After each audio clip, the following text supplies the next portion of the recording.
Are you stressed and burnt out? Maybe you're feeling exhausted giving so much to others that it's hard for you to even understand how to give back to yourself. What if I told you that you can cope with your burnout by tweaking small habits? And even though you can tweak small habits, there are even deeper problems when it comes to stress and burnout, specifically systemic racism. Yes, I just went there. So I'm delving deep with my client, Nicole Caruth, a stress and burnout coach, to share with you how you can be free and liberated from stress and burnout. So let's drop the beat. Hey, Legacy Maker. I'm your host and MC, Elaine Lucardis, business and career coach for women of color and allies. And welcome to the Call Your Dreams podcast, where we have conscious conversations to help you create a business or career that is sustainable, abundant, and equitable to the lifestyle you deserve. Because our ancestors sacrificed so much so we could have this life of choice. Now, grab your coffee, tea, and/or boba, and let's call your dreams to create your legacy. Hey, Legacy Makers. So I'm excited to bring in a client who is a stress and burnout coach, Nicole Caruth. And we're probably feeling the stress and burnout because the holidays are just about to end. So we need all the help we can get, Nicole. So let me do a quick little bio on Nicole. Nicole is a Black queer writer, certified health coach who specializes in helping creative change makers of color. And before she started her own coaching practice, she spent 2 decades in the arts and culture sector as a curator, educator, editor, and administrator, and also had a side hustle in the fitness industry. So a lot of things. And I'm excited to have you, Nicole. Anything else you want to share that makes you amazing for our listeners to know about, or a fun fact? Oh, yeah, that I've been your client. I feel like that's something that makes me amazing, or has helped me be a better business owner. Well, would love to know, how did you become a stress and burnout coach? I'm pretty sure it's because you've been stressed and burnt out and it led to this. It's kind of a long story. As you said in my bio, I have a background in the arts. And so I went to school for art history and then curatorial studies, which is really like learning about making exhibitions. But the whole time I was doing that work, I was really interested in health and healing. And I was on my own weight loss journey. And I come from a family where diabetes, alcoholism, congestive heart failure, these are all things that my elders are living with or passing away from. And it's always helpful to hear that like someone else has had this experience. Like I've had a client before who was like, oh, I read your newsletter about your dad. And like my dad had the same experience. And this is what it did to my family and to me. So it's good to share our stories. So I was really interested in health and healing. I was on my own weight loss journey. I became a personal trainer. I didn't plan to do anything with my certification. I just wanted the knowledge, but I ended up working in gyms for a long time. I was a spin instructor. I taught boot camp in New York City parks and corporations. And then I was a community chef, which was teaching people how to make healthy foods with what was available to them in their neighborhoods and within their budget. So I was doing all of this, and I've always been looking for ways to bring all of this work and these interests together. They seem very different, but for me, they intersected and overlapped. So I should start with my burnout story before I get to how I became a coach, because I worked all of these jobs. I worked these jobs not just because I wanted to and I was passionate about them, but I also had to pay bills. And I burned out many times from doing too much, but also from feeling isolated, from not having the kind of support that I needed, from being under-resourced in parts of my life. And working in nonprofits, and I know you know this, working in nonprofits are notorious for having employees that wear 20 hats and give their lives to their organizations. And so I I was ready to move away from that. And I remember going to a therapy session and I was talking about like I was traveling 2 to 3 weeks out of every month. And I was in a new relationship. I had just moved in with my partner and there was a lot happening. And I had this aha moment in therapy where it was like I was doing for everyone else except myself. And my therapist was like, "Where are you in all of this?" And I was like, "Oh." And so I was ready to take action after I had that moment of clarity. And I signed up for the Institute for Integrative Nutrition to become a health coach. Again, not thinking that I was going to do anything with it, but really wanted to have the knowledge for myself and a better understanding, a holistic understanding of health. And so I left my job. I really loved coaching. I left my job. I started my coaching practice. And when I started my business, of course, our businesses they tend to look like us, right? And we tend to have clients who are experiencing the same things that we're experiencing or working through. And so what I found and continue to see is the stress and burnout that my clients carry. And I primarily work with BIPOC folks. I'm curious, like you said, your therapist telling you you're doing for everyone else what you should be doing for you. I'm assuming only based off personal experience that you see this for a lot of women of color or BIPOC communities Yeah, absolutely.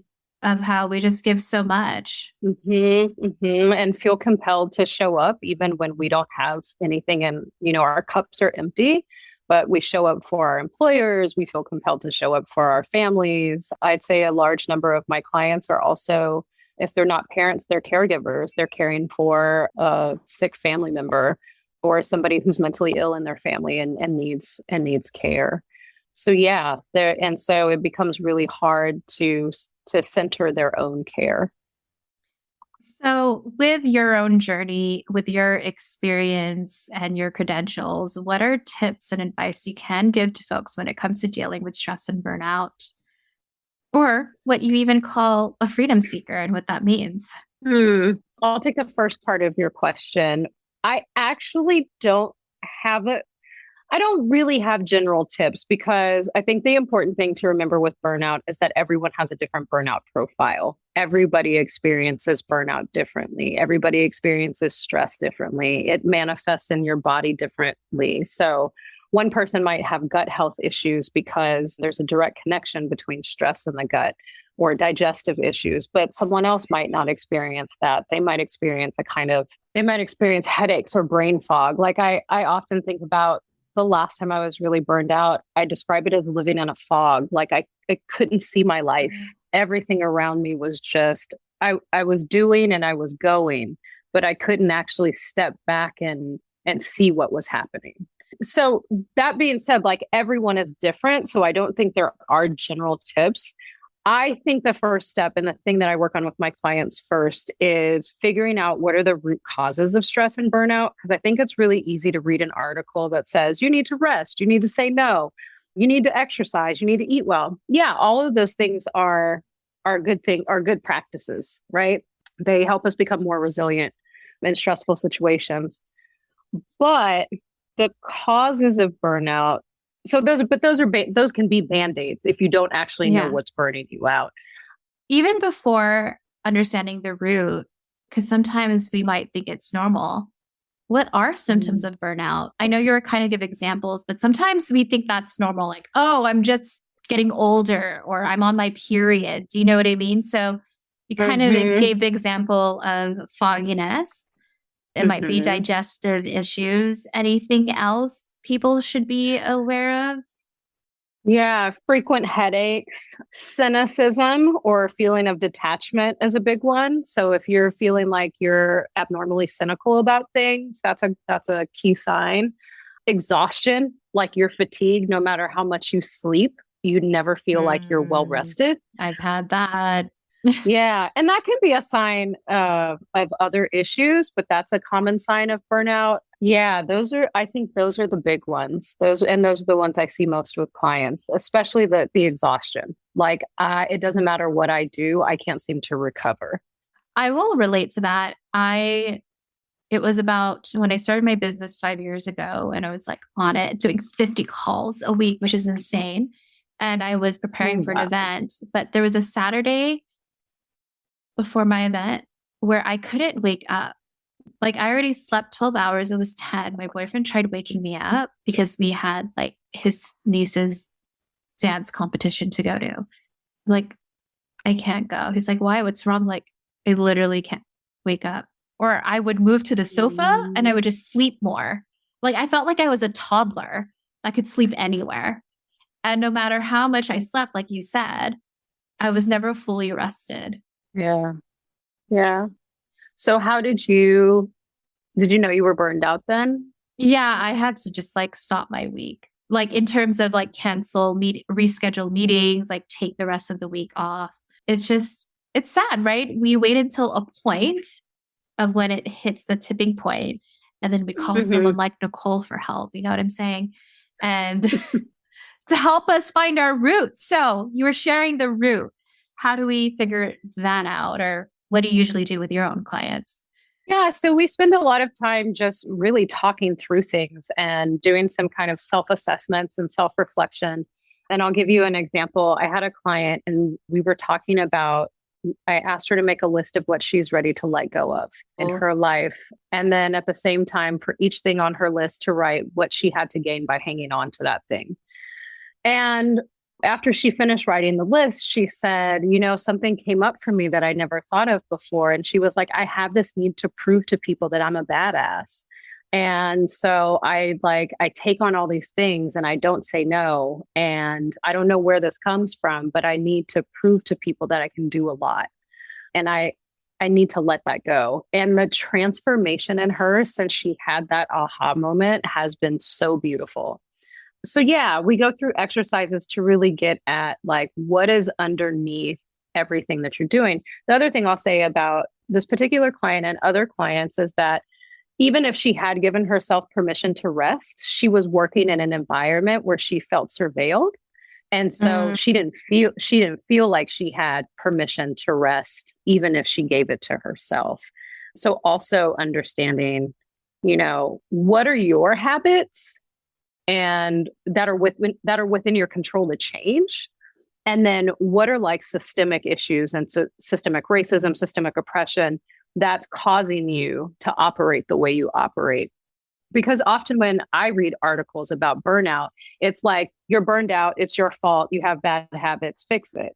And that's often, especially for people of color, that is not the case. Like we all have habits that we can change, but we have systemic stressors that we have to deal with on top of everyday life stressors. Oh my God, my mind is blown. I loved how you said there are things and habits in our control, but being mindful of the systemic issues. I shared with you when we started even working together how I used to work as a grassroots organizer working in political campaigns. But there was this systemic issue where like I couldn't take a break. I remember I couldn't even take a full 1 hour lunch, or the thought of going out in the weekend and seeing friends. And there was also this kind of like, what's the point of hanging out with friends? Like, I need to get the work done. Like, I need to help with this bigger movement to make sure this elected official or this proposition gets passed. Yeah. And one of my other clients shared with me, like in the nonprofit world or the grassroots world, it's basically sneaky capitalism, right? Like, but aren't you doing this for your passion? Aren't you doing this because you want to give back? And then you give back so much of yourself that you lose yourself and become stressed and burnt out. And then we have to call Nicole for help. Right. Right. We've talked about this. Like, oh, if you really care about the kids, if you really care about artists, if you really care about this group, then you will sacrifice all these things in your personal life.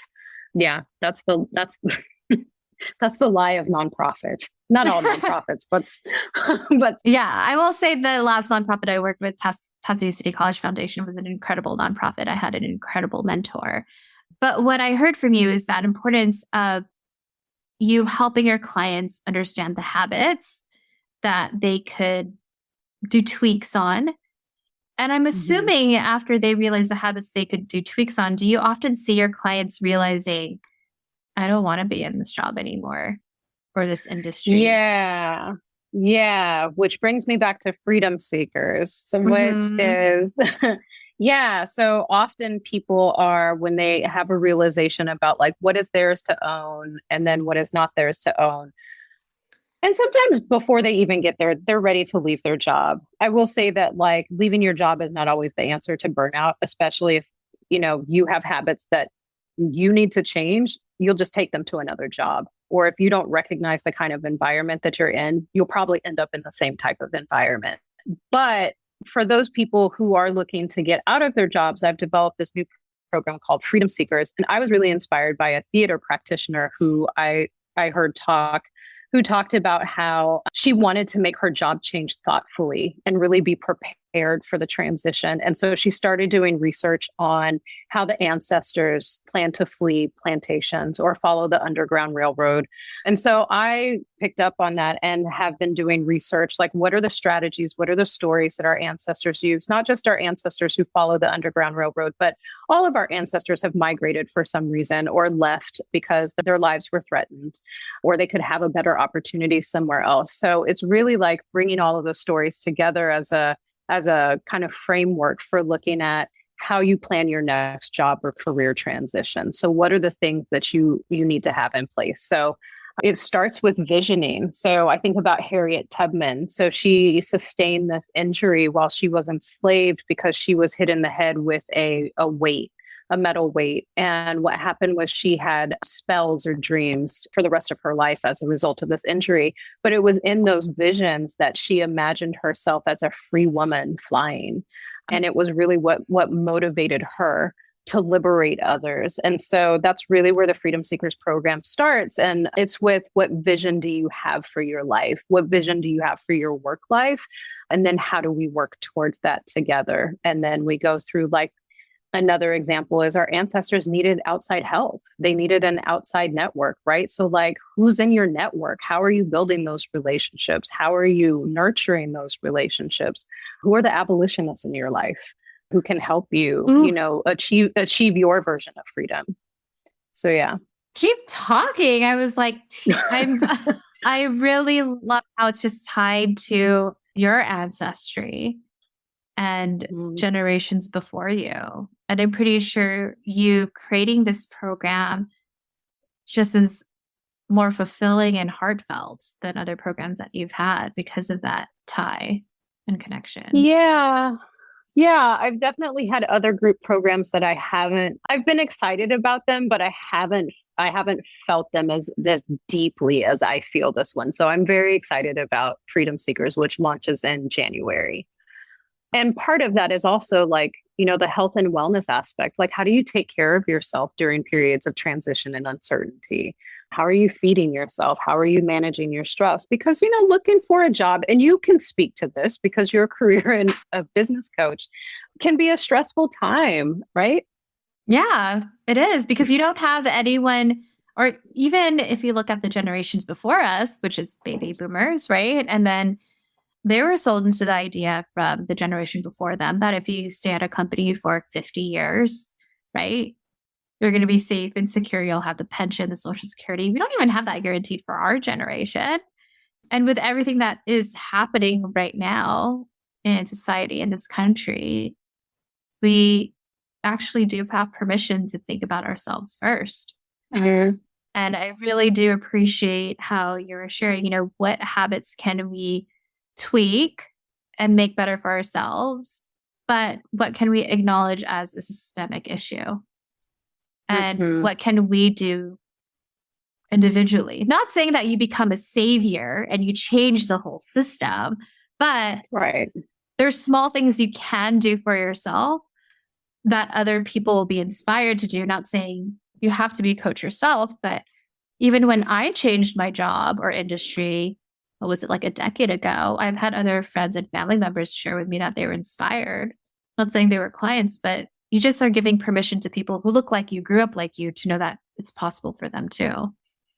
Mm-hmm, mm-hmm. And freedom is going to look different for everyone, right? Like I think about like Black people who migrated from the South to the North during the Great Migration. It wasn't that they experienced like incredible freedom in the North. Like there was still segregation and there was still racism that they encountered, but it was a different kind of freedom than they had in the South, right? So part of this process of freedom seekers is also like, what does freedom look like for you? It might not mean that you don't ever have to work again because that's just not realistic for a lot of us.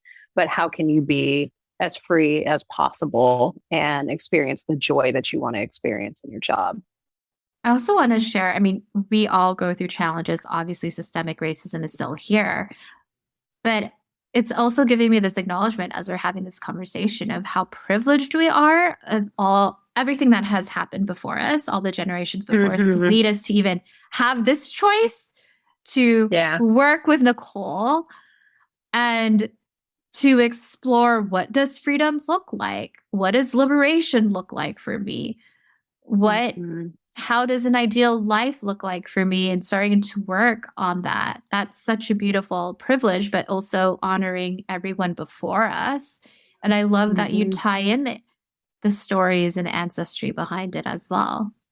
Yeah, thanks. I'm excited about it. So how can people find you and learn more about the Freedom Seekers program? You can find me at NicoleCaruth.com. That's CARUTH. And if you want to go straight to the Freedom Seekers page, it's /freedom-seekers. And similar to your legacy review, I do a 30-minute one-on-one coaching call. It's a stress audit. It's really to look at where you are on the stress spectrum. So if you're looking at stress on a straight line, the number 1 at one end and 10 at the other, eustress, which is good stress, which is the kind of stress that keeps us motivated, is at the 1, and then burnout is at the 10. So really talking about where you are on that spectrum and then starting to talk through what needs you might have and what your goals are and things like that. So how do they book a call for the stress audit? NicoleCaruth.com, and the button is all over my website. Click on work with me at the very top of the page. Can you tell I'm her coach? I was like, repeat that again, Nicole. Drop your URL. www.NicoleCaruth.com. And Nicole, I know you've worked with me this year. I would love for you to share your experience working with me for anyone that might be interested in wanting to co-partner and create some beautiful magic in their business or career. Elena's wonderful. I will say that I have been in masterminds. You know this, but for listeners, I had been in mastermind programs before this where I felt like my specific perspective on the world, my lived experiences were dismissed and kind of overlooked and in favor of some universal idea of health. And working with you was really fantastic because it was the first time I felt like, oh, I'm not crazy for thinking that, I want to serve creatives, or I'm not crazy for thinking that I want to serve BIPOC folks. And I really want to put that, I want to speak to them in my business. Working with you was validating. And then I got to the point where I felt like I was able to validate myself. But it was working with you that got me to that place. Yeah. And to our fellow BIPOC community members, it's being seen and heard, right? I mean, there's a reason why you have a BIPOC community going to you for advice when it comes to stress and burnout. Yeah. Because our conversations look a lot different. It's like, I need to go pick up my child, but I have to finish this project and I still have to cook for my husband. Yeah. And it's the concept for us in our community. We weren't raised with parents, or maybe you were, but at least how I grew up, where there was a nanny. It was my grandma, but my grandma could only walk to school. So when it came to high school and we had to drive, my grandma couldn't do that. But it was like a whole family village. Yeah, I was a latchkey kid. So if my sister wasn't taking care of me, I was taking care of myself from a young age. Oh, I was going to say that it's also, one thing that I found is that it can be really hard to talk about what you're experiencing in the workplace if you're experiencing discrimination or you're consistently underrepresented and feel like you're not seen or you're invisible in your field. It can be hard to say that to somebody who doesn't understand that experience. And so when you talk about like the, BIPOC communities coming to me for a reason, often that's part of it is like, you understand my experience in the world. And if I say this to you, you won't ask me to explain it or tell me that it's not true because you know it to be true. Yeah, I remember even my personal experience where I would work, with former coaches, like, well, who cares what your family says? Just do this. I'm like, I actually have to care about what my family says, not saying I have to listen to them, but there is a more respectable way to give feedback, right? It could be like, I know that's what it seems like your family just wants the best for you. And that was how they were raised, that you need to go be a doctor. And what if you express to your parents like how grateful you are they sacrificed so that you could have this choice to be an In-N-Out burger flipper? I joke around about that type of like example because I tell my clients, like, I know there's this sexiness of being a business owner, but also if you want to be an In-N-Out burger flipper because I want free meals from In-N-Out and I'm from California, or if you want to be a director at a situation or a certain place, it's just owning what you want to do. And what a privilege and luxury that we have a choice on what we have to do because our ancestors did it. It was just like, what can bring us money so I could have food on the table? My dad had 2 goals in life. It was food on the table because he grew up very poor. And second was all my kids have to go to college. But Nicole, I always love ending this show with, what is one reflective question and one action item? Or maybe it's a combination of the two that you want to leave our listeners. I think of that question about letting go. Ooh. What are you ready to let go of? What are you willing to let go of? And what do you gain by hanging on to it? Ooh. Can you give maybe a small example so people don't think it has to be like, I have to break up with this person or I have to leave my job? Oh, yeah. You know what I mean? Sometimes people think it needs to be something big, but really it could be something tiny and small. So what's an example? Yeah, it can be like, it can be an emotion. It can be like a story, something that, an emotion that's holding you back or that's taking up space, or a story that you've been telling yourself about yourself. And it's not necessarily like, oh, you write down this thing you're ready to let go of and it just poof goes away. Like letting go is not that easy. But that process of bringing awareness to it is really important because that's where I think a coach or a therapist can be really helpful. When you know what you're ready to let go of, we can help you start to work through that. Ooh, that is such a great exercise. Well, I hope you guys take a break or, after this episode, journal about that. And since I'm dropping this like the end of the year, beginning of the year, this is the best time to start thinking about what you want to let go of. So, Nicole, I learned a lot from this episode, even though I am your coach, but there's something you've shared with me before we hit record. So please state it again to our listeners. Yeah, I was saying when it comes to burnout, beware of easy fixes because a lot of the information about burnout, a lot of the articles, at least the ones that I read, are coming from white people who have access to different resources and they have different privileges. And so burnout seems like it's really easy to prevent. It's really easy to solve. And that's just not true. And I think that's especially the case for Black, Indigenous, and people of color. Like, when I, as a Black woman, participate in quiet quitting, it's going to have different consequences than it has for someone who's not a Black woman. So, and just in case, can you explain what quiet quitting is for people that don't know what that is? Yeah, it's a very annoying term if you ask me, but it's this whole idea that you go into work and you do exactly, like what's in your job description. You do what you have to do. You don't go above and beyond. And so quiet quitting, it's the whole, that title is strange to me because it's like not overdoing itself we're calling those people quitters when they're still showing up for work and still doing their jobs.